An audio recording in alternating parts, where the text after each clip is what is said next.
हरियाणा चुनाव को लेकर के बीजेपी ने कमर कस ली है। कयास लगाए जा रहे हैं कि बीजेपी इस बार हरियाणा चुनाव में अलग ही रणनीति के साथ उतरने की तैयारी में है। इसकी झलक उम्मीदवारों की लिस्ट में भी देखने को मिल सकती है। पार्टी का फोकस गैर जातियों की गोलबंदी पर है और टिकट बंटवारे में भी इसका ध्यान रखा जाएगा। हरियाणा की 90 विधानसभा सीटों के लिए आज या फिर कल बीजेपी उम्मीदवारों की पहली लिस्ट आ सकती है, संभावनाएं हैं। इसके लिए दिल्ली में आज शाम प्रधानमंत्री नरेंद्र मोदी की अगुवाई में बीजेपी की केंद्रीय चुनाव समिति की मीटिंग होगी। अब इसी को लेकर दिल्ली में बीजेपी कोर ग्रुप की मीटिंग हो रही है। राष्ट्रीय अध्यक्ष जेपी नड्डा के घर पर हो रही इस मीटिंग में केंद्रीय गृह मंत्री अमित शाह, केंद्रीय मंत्री मनोहर लाल और हरियाणा के सीएम नायब सिंह सैनी भी मौजूद हैं। यहां उम्मीदवारों के नामों पर चर्चा कर उसे केंद्रीय चुनाव समिति में रखा जाएगा। उधर कांग्रेस की स्क्रीनिंग कमेटी की भी बैठक हो रही है और ऐसे में सभी की जो नजर है उन तमाम नामों पर रहेगी जो कैंडिडेट के रूप में सामने आने वाले हैं। हरियाणा चुनाव का शेड्यूल क्या है, जरा वो भी फटाफट आप जान लीजिए। 5 सितंबर जो गजट नोटिफिकेशन है उसकी तारीख है 5 सितंबर। नामांकन की शुरुआत 5 सितंबर से होगी। नामांकन की आखिरी तारीख 12 सितंबर। नामांकन पन्नों की जो पड़ताल है वो 13 सितंबर तक। फिर नाम वापसी की आखिरी तारीख रखी गई है 16 सितंबर। मतदान 1 अक्टूबर को होना है और रिजल्ट आएगा 4 अक्टूबर को। हरियाणा का जो कुरुक्षेत्र है वो पूरी तरीके से सज करके तैयार हो रहा है, लेकिन बीजेपी एक अलग रणनीति बना रही है। पहली लिस्ट में 40 से 45 नाम हो सकते हैं, संभावनाएं हैं। और किसका टिकट कट सकता है ये भी एक अहम सवाल है। 40% मंत्रियों पर गाज गिर सकती है बीजेपी की तरफ से, ये भी जानकारी मिल रही है। हरियाणा चुनाव पर बीजेपी लगातार मंथन कर रही है। जेपी नड्डा के घर पर मंथन हो रहा है।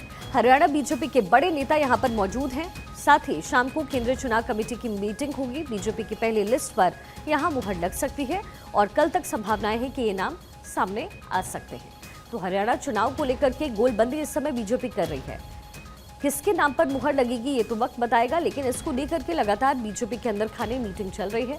नायब सिंह सैनी की मौजूदगी है। इसके साथ ही जेपी नड्डा हर बार की तरह इलेक्शन के समय, चुनाव के समय जो रणनीति बनाते हैं, जो तय करते हैं, उस पर मंथन होता है। इस समय वही हो रहा है। जेपी नड्डा के आवास पर ये मीटिंग्स रखी जा रही हैं और संभावनाएं हैं कि कल तक 40 से 45 उम्मीदवारों के नाम का ऐलान बीजेपी कर सकती है। गृह मंत्री अमित शाह की मौजूदगी रहेगी। रणनीति बनाई जाएगी, मंथन किया जाएगा, क्योंकि साख का सवाल इस समय हरियाणा का चुनाव बीजेपी के लिए बना हुआ है। ऐसे में संभावनाएं जाहिर की जा रही है। सूत्र बता रहे हैं कि 40% जो मंत्री हैं उन पर गाज गिर सकती है। यानी बीजेपी इस बार सोच समझ करके फैसला करेगी, क्योंकि हरियाणा का कुरुक्षेत्र जीतना बीजेपी के लिए बेहद अहम हो जाता है। और ऐसे में बीजेपी की पूरी कोशिश रही है कि अलग अलग रणनीति बनाई जाए, मंथन किया जाए। मनोहर लाल भी इस मीटिंग का हिस्सा है ताकि अपनी राय वो रख सके। विचार विमर्श यहाँ पर चल रहा है। किसके नाम को मंजूरी मिलेगी, किसका पत्ता साफ होने वाला है, ये वक्त बताएगा। लेकिन हरियाणा को लेकर के बीजेपी सजग नजर आ रही है और हरियाणा में होने वाले चुनाव को लेकर के टिकट किसको दिया जाए, इस पे लगातार मंथन का दौर जारी है।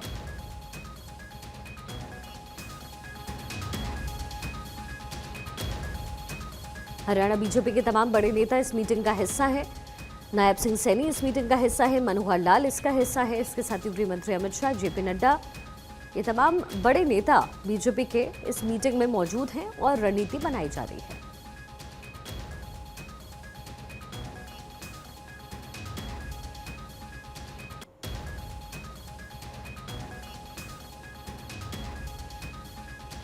पांच सितंबर से नामांकन की शुरुआत होने वाली है। ऐसे में बीजेपी अब कोर ग्रुप की मीटिंग्स ले रही है ताकि नामों पर मुहर लग सके।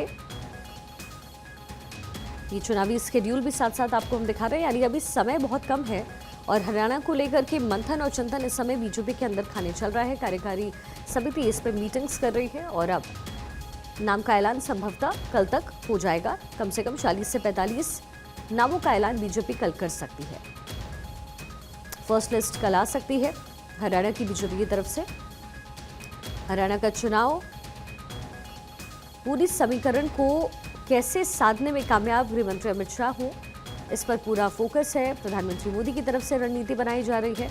अलग अलग मुद्दे हैं हरियाणा का, जिसको लेकर के बीजेपी इस समय फोकस कर रही है और इसी को ध्यान में रखते हुए, यानी इसी के मद्देनजर जो टिकट वितरण है वो भी किया जाना है। ऐसे में 40% मंत्रियों पर गाज गिर सकती है, ये भी जानकारी निकलकर सामने आ रही है। अपने स्ट्रैटेजी में बदलाव की कोशिश बीजेपी की तरफ से जाहिर है इस समय हो रही है और इसलिए चर्चाओं का दौर जारी है। यानी जो जिताऊ कैंडिडेट है उनके नाम पर मुहर लगेगी। ऐसे में जिताऊ कैंडिडेट को समझना यही बीजेपी की रणनीति हमेशा रही है और हरियाणा में इसका इस्तेमाल एक बार फिर से करती हुई बीजेपी नजर आएगी। शाम को केंद्रीय चुनाव कमेटी की मीटिंग भी होनी है और संभवतः इसमें फाइनल जो डिसीजन है वो हो जाएगा। बीजेपी की पहले लिस्ट पर आज शाम तक मुहर लग सकती है, ये बड़ी जानकारी इस समय मिल रही है।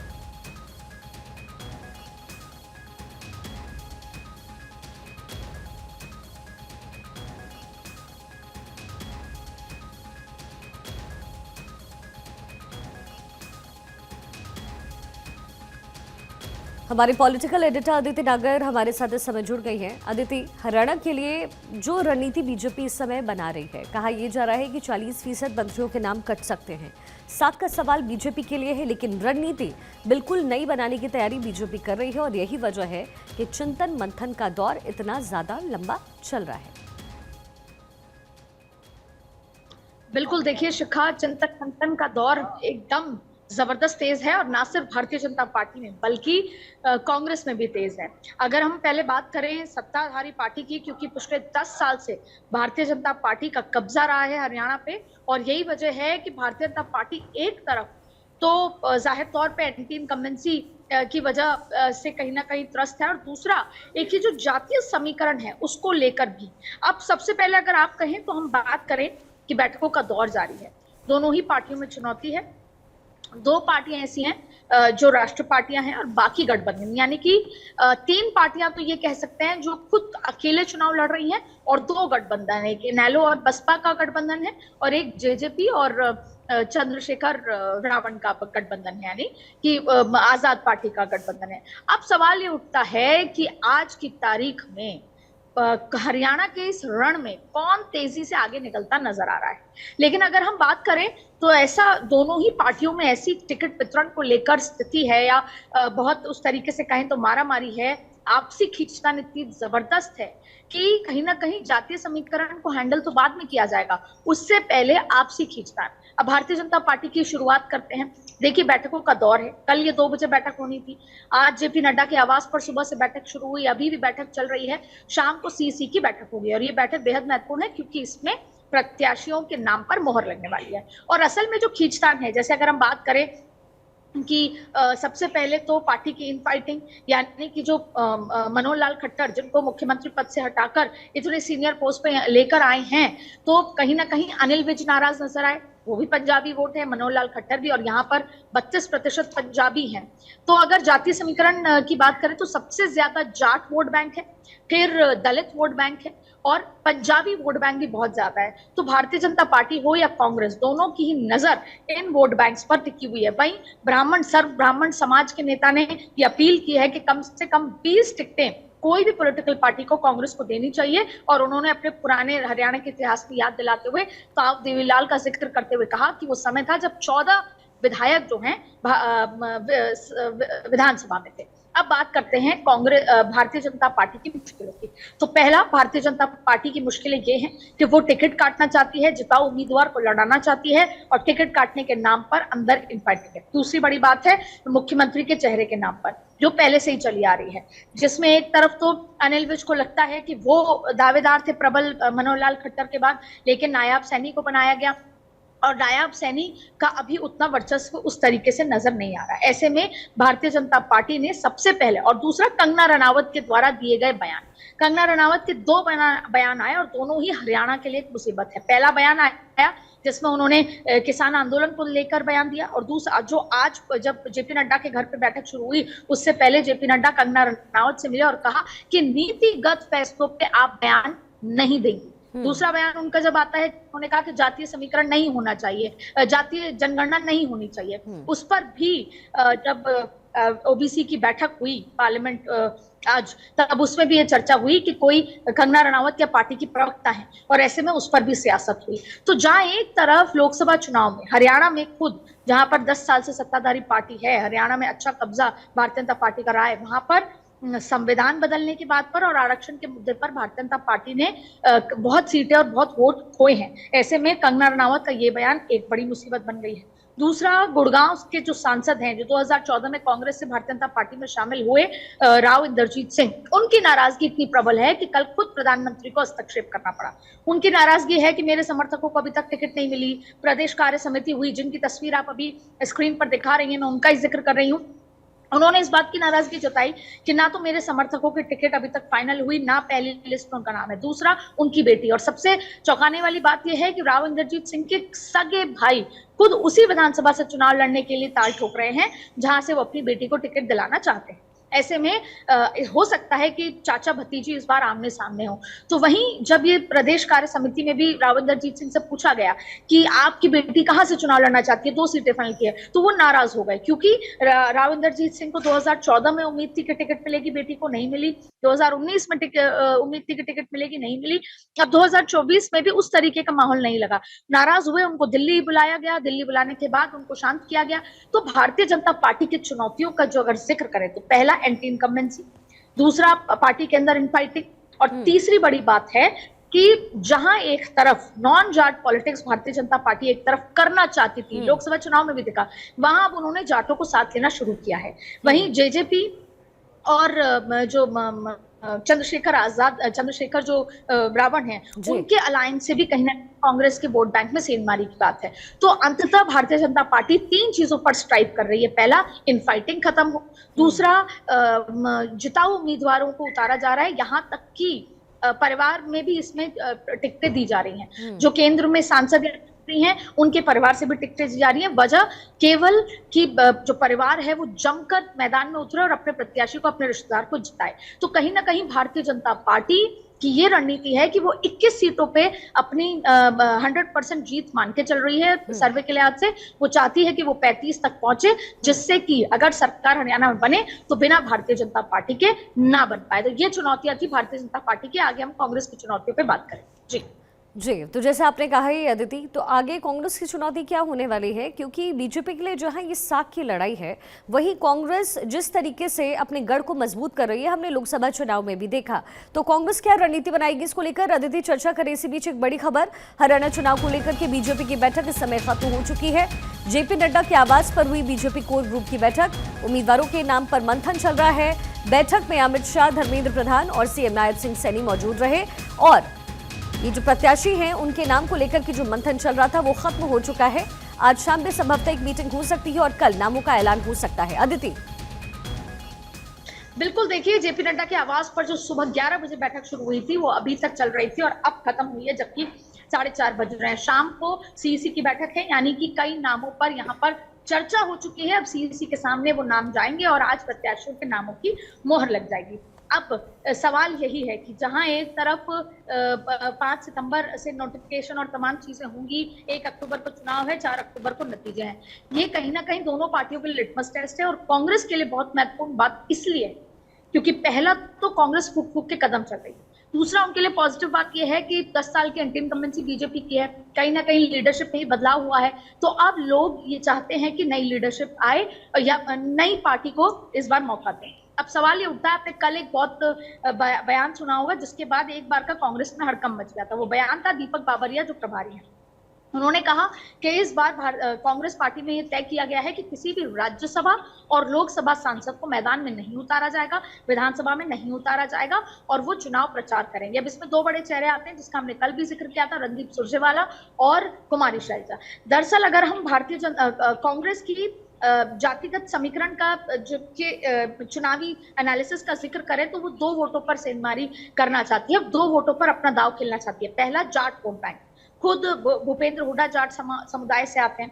दूसरा है दलित वोट बैंक, 21% दलित हैं, यानी 35 सीटों पर सीधा इम्पैक्ट, जो कि कुमारी शैलजा भी हैं, जो कि अभी जो उदयभान, उनके जो प्रदेश अध्यक्ष चौधरी उदयभान, वो भी दलित समाज से आते हैं। तो कांग्रेस अगर इन 2 वोट बैंक को सीधा सीधा साध ले तो वो निश्चित रूप से सरकार बना सकती है, ऐसा वो मानते हैं। लेकिन जब इस तरह का बयान आया तो कुमारी शैलजा, जो लंबे समय से राहुल गांधी और सोनिया गांधी करीबी तो है ही, लोकसभा में सांसद भी, लेकिन कहीं ना कहीं वो ये तैयारी कर रही थी क्योंकि उन्होंने बयान तक दे दिया था कि उनके समर्थक चाहते हैं कि वो चुनाव लड़ें।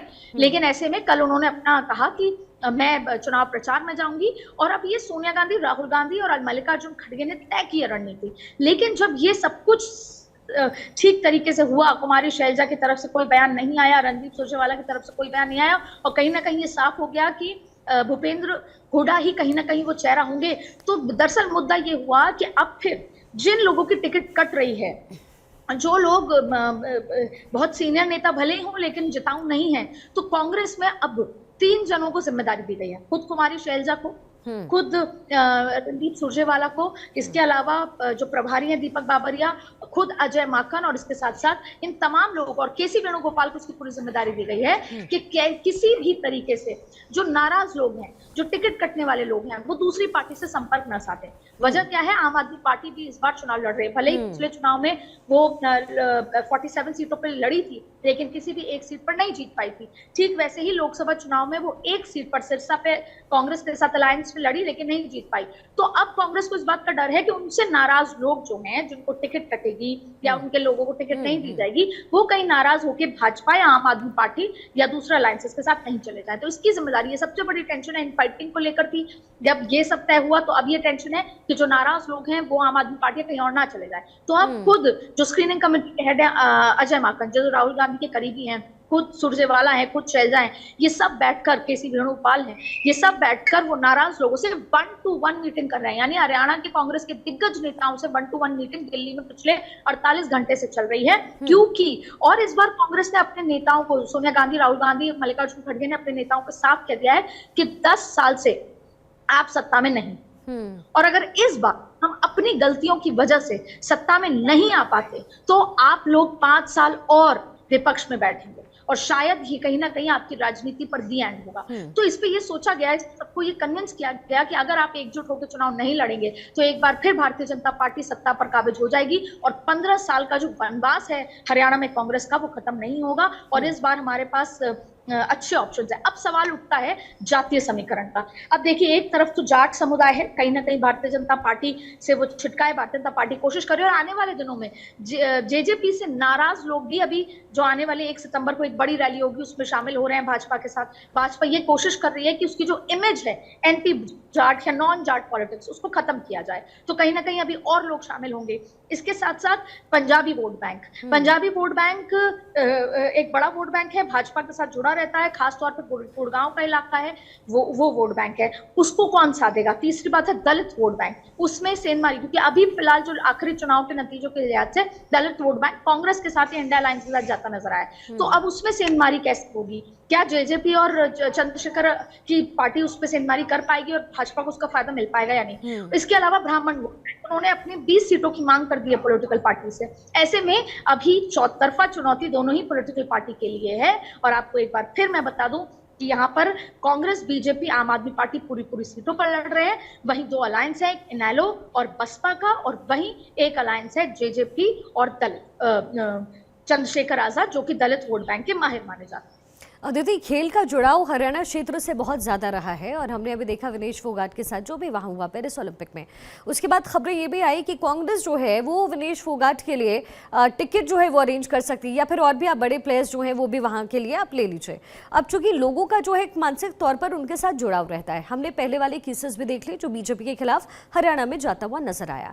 बीजेपी इसको पूरी तरीके से सिक्योर कैसे करेगी, क्योंकि राजनीति तो करनी है, टिकट बंटवारा होना है, और चुनाव भी बीजेपी जीतना चाहती है, तो इसको लेकर के क्या बीजेपी कर रही है? देखिए, आपने जिक्र किया विनेश फोगाट का, ठीक वैसे ही आपने देखा होगा कि एक सिंगर थे।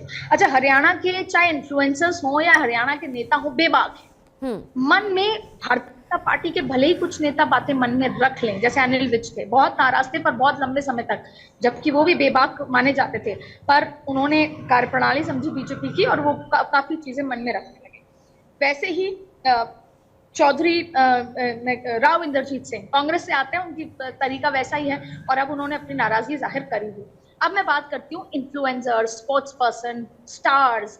अब आपने देखा होगा कि एक सिंगर थे जो कांग्रेस, भारतीय जनता पार्टी के साथ थे, और अपने गायकी से वो नरेंद्र मोदी की और भारतीय जनता पार्टी की तारीफ किया करते थे और राहुल गांधी की खिंचाई किया करते थे। उन्होंने ऐसे कई गाने गाए, लेकिन आपने 2 दिन पहले देखा रणदीप सुरजेवाला के मंच पे उन्होंने राहुल गांधी से माफी मांगी गाना गाते हुए, और ये कहा कि मैं ऐसी पार्टी के साथ नहीं हूं और अब मैं नई पार्टी के साथ आया हूं।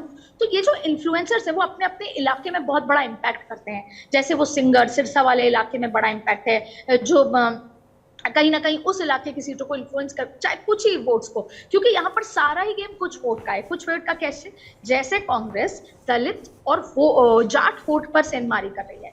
अगर भारतीय जनता पार्टी, क्योंकि आपने प्लान पूछा, तो प्लान ए तो यह है कि सब एकजुट होकर चुनाव लड़ेंगे, निजता उम्मीदवारों को उतारेंगे, हर समुदाय के लोगों को चुनाव में उतारेंगे और चुनाव जीतेंगे। प्लान बी ये है कि कैसे सेंधमारी की जाए, जैसे कि हम ये बात कर रहे हैं कि जेजेपी और चंद्रशेखर की पार्टी क्या सेंधमारी अगर करती है तो वो 2 वोटों पे करेगी, वो जाट हैं और दलित हैं, और ये 2 वोट कांग्रेस का वोट बैंक मान रहे हैं। तो ऐसे में अगर वो सेंधमारी करते हैं तो बीजेपी, चाहे 10,000 वोट ही कम होते हैं एक विधानसभा से, पर इसका फायदा सीधे बीजेपी को मिलने वाला है। तो सेंधमारी कैसे, उनके वोट की सेंधमारी की जाए, चाहे परसेप्शन की हो, उसी परसेप्शन को कंगना रनावत खराब कर रही हैं अपने बयानों से, जाति जनगणना की बात पर, और उसी से कहीं ना कहीं आरक्षण आता है, उसी से कहीं ना कहीं आता है कि ओबीसी, दलित, SC ST का हक नहीं देना चाहती, तो वो परसेप्शन को इंटैक्ट रखना चाहती है। तीसरा, जाटों की एंट्री हो रही है, वो भी परसेप्शन तोड़ रही है कि हम नॉन जाट हैं। और चौथी बड़ी बात है, जो सबसे लास्ट प्लान है D, कि हमें भारतीय जनता पार्टी कह रही है कि हमें मिनिमम 35 सीटें लेकर आनी है। 21-22 पे हम खड़े हैं, 10-12 सीटें और लानी है। 35 सीटें आने के बाद हम उस स्थिति में होंगे कि हमारे बिना सरकार नहीं बन सकती है। तो ये plan A, plan B, plan C है। वहीं कांग्रेस ये चाहती है कि उनका वोट इंटैक्ट रहे, सारा का सारा जाट, क्योंकि जेजेपी को लोकसभा में जाटों ने वोट नहीं किया, तो कांग्रेस का ये मानना है कि जाट पूरा का पूरा कांग्रेस को वोट करेगा। जैसे आपने विनेश फोगाट का भी जिक्र किया, और अगर वो उन लोग नाम में उतार देती है तो उसका एक बड़ा मैसेज जाने वाला है। तो भारतीय जनता पार्टी को अपनी रणनीति को दुरुस्त करना होगा, नाराज लोगों को मना के रखना होगा, अपने ही इंटरनल फाइटिंग को खत्म करना होगा, और सबको ये कहना होगा कि अगर एकजुट नहीं हुए तो हरियाणा हमारे हाथ से निकल सकता है। और ठीक वैसे ही कांग्रेस को भी बागियों को मना के रखना पड़ेगा, इंटरनल फाइटिंग को रोकना होगा। शैलजा कुमारी पूछना होगा कि आप भले ही रिएक्ट नहीं कर रही, पर क्या वास्तव में आप खुश हैं कि आप इस बार सिर्फ चुनाव प्रचार करेंगी, आप चुनाव नहीं लड़ेंगी? अब उसमें शैलजा कुमारी और रणदीप सुरजेवाला के कितने समर्थकों को टिकट देनी होगी? लेकिन शैलजा कुमारी का सपना मुख्यमंत्री बनने का था। ऐसे में यह भी हो सकता है कि जो छोटे हुड्डा हैं, यानी कि दीपेंद्र हुड्डा, तो ये भी लगने लगा था कि दीपेंद्र हुड्डा कहीं इस बार चेहरा ना हो, राहुल गांधी के करीबी हो और युवा हैं, लेकिन उस पे शैलजा कुमारी नहीं मानती, रणदीप सुरजेवाला नहीं मानती, इसलिए इस बार भूपेंद्र हुड्डा की दावेदारी यानी पर बात कुल मिला के अदिति, ये तमाम जो मुद्दे हैं, रणनीति बनानी पड़ेगी कांग्रेस को भी, और ये राह ना बीजेपी और ना ही कांग्रेस के लिए आसान है। अदिति, बहुत बहुत शुक्रिया।